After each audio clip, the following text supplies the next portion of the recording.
अप्रैल 2021 में कोविड ने पूरे भारत में कई सारी जानें ली, बट अगर आप अभी देखें तो नए केसेस कम हो रहे हैं, रिकवरी रेट्स बढ़ रही है और डेथ्स भी कम हो रही हैं। और कई सारे एक्सपर्ट्स का यह मानना है कि मई के अंत तक कोविड की सेकेंड वेव पीक कर जाएगी पूरी कंट्री में और उसके 1-2 महीने में आप इसका डिक्लाइन देखना शुरू कर सकते हैं। But what after that? Well, I have a concerning news for you. 5 मई 2021 को गवर्नमेंट ऑफ इंडिया के हेल्थ एडवाइजर ने कहा कि भारत में कोविड की तीसरी वेव आएगी जो और खतरनाक हो सकती है और ये वेव सर्दियों के समय तक हिट करने की आशंका है। और अगर आप अलग अलग स्टेट्स को देखें, एमपी, महाराष्ट्र, बिहार, कर्नाटका, तेलंगाना, इन सब ने अपने अपने लेवल पर थर्ड वेव के लिए प्रिपेयर करना शुरू कर दिया है। इट्स इंपॉर्टेंट क्योंकि सेकेंड वेव के लिए हम बिल्कुल भी प्रिपेयर्ड नहीं थे। तो ऐसे में ये जानना ज़रूरी हो जाता है कि थर्ड वेव कैसी होगी, कब तक हिट कर सकती है, क्या उसके इम्प्लीकेशन होंगे और हमारी तैयारियां कैसी हैं। सबसे पहले बात करते हैं थर्ड वेव के बारे में। कुछ एक्सपर्ट्स की माने तो वो कहते हैं अक्टूबर-नवंबर तक ये वेव आएगी।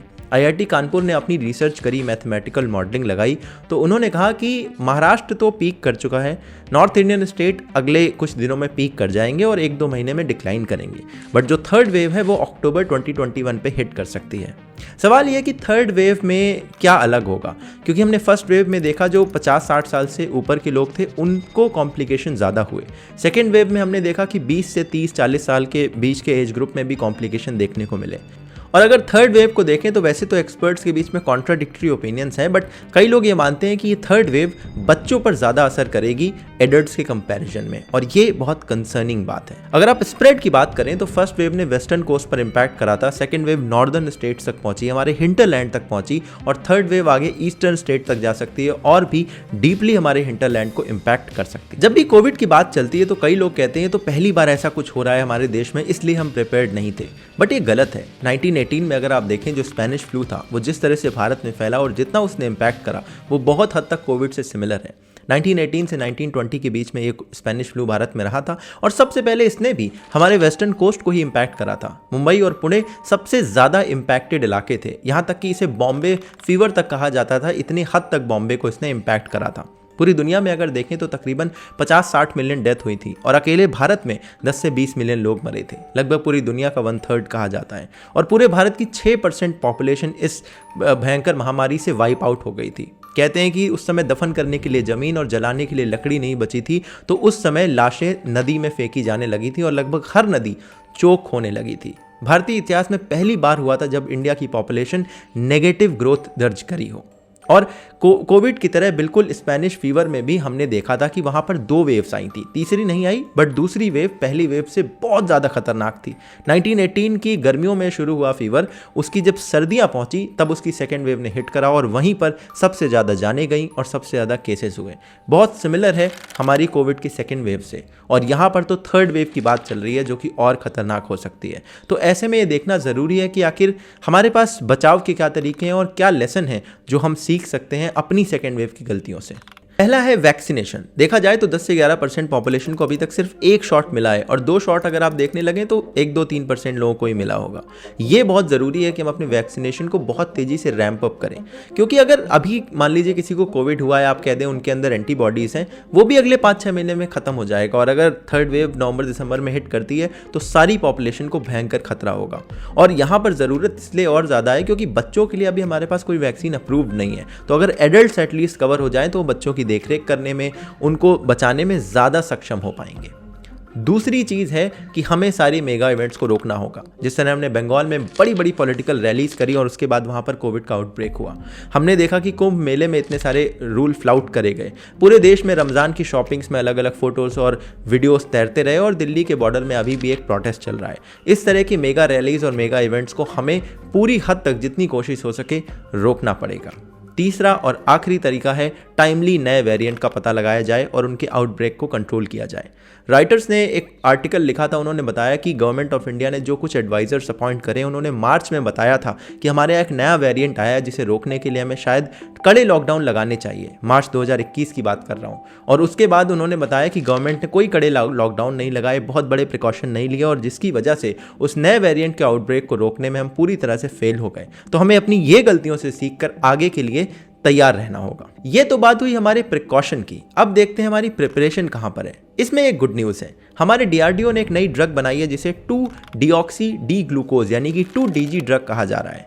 ये ड्रग एक पाउडर की फॉर्म में होगी जिसे पानी में मिलाकर पीना होगा और इसकी मैन्युफैक्चरिंग का काम डॉक्टर रेड्डीज देखेंगे।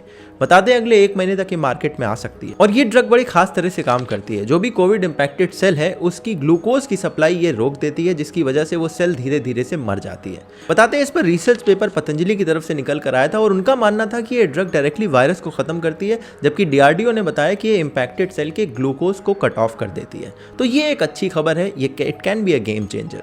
प्रिपरेशन में अगली चीज है वैक्सीन्स की। अब भारत में अगर आप देखें तो दिसंबर 2021 तक हमारे पास 8 वैक्सीन्स अवेलेबल होंगी, जिनके नाम आपकी स्क्रीन पर हैं।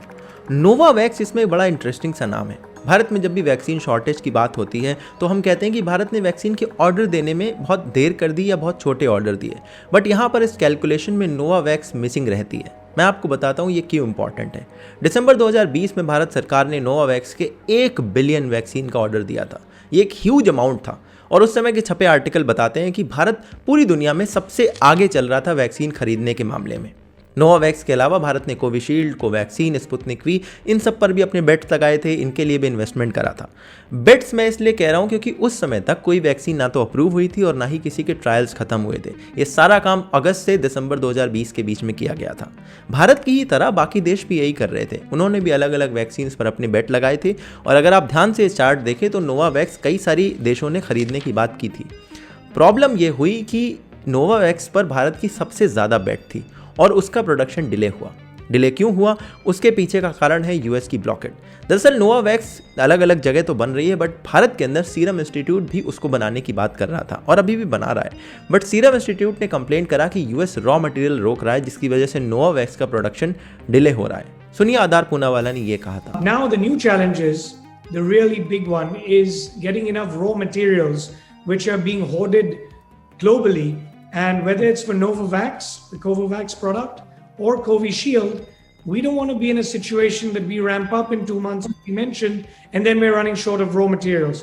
That's why I flagged it to the US and everyone else that Covovax is going to be produced at 50% capacity as opposed to 100% from the month of April, May in terms of stockpiling if we don't immediately see the ban of raw materials from the US being lifted. अब US ने बाद में जाकर तकरीबन अभी से 10-15 दिन पहले रॉ मटेरियल तो खोल दिए, मगर इसकी वजह से नोवावैक्स का प्रोडक्शन इतना ज़्यादा डिले हो चुका है कि अब उसके आने की संभावनाएं बहुत लेट लगती हैं। अदरवाइज 1 बिलियन का ऑर्डर अगर नोवावैक्स का इस साल में पूरा हो जाता तो भारत के पास शायद सबसे ज़्यादा और बड़ी टाइमली वैक्सीन अवेलेबल होती।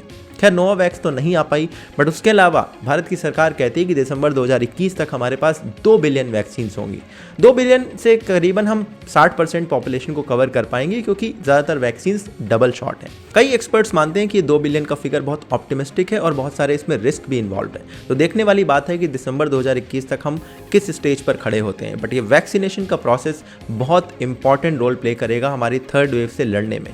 और इन सारी वैक्सीन के अलावा स्पुतनिक वी का एक नया वर्जन निकल कर आया है जो कि सिंगल शॉट वैक्सीन है। इसे स्पुतनिक वी लाइट कहा जा रहा है, जिसे भी रशिया भारत में लाने की तैयारियां कर रहा है। तो अगर हम ये वाली वैक्सीन भी ज़्यादा अमाउंट में ले आए तो हमारा वैक्सीनेशन प्रोसेस आसान हो जाएगा। सिंगल शॉट है तो हमें कम खरीदनी पड़ेंगी और ये भी एक बड़ा गेम चेंजर हो सकता है हमारी थर्ड वेव के खिलाफ लड़ाई में।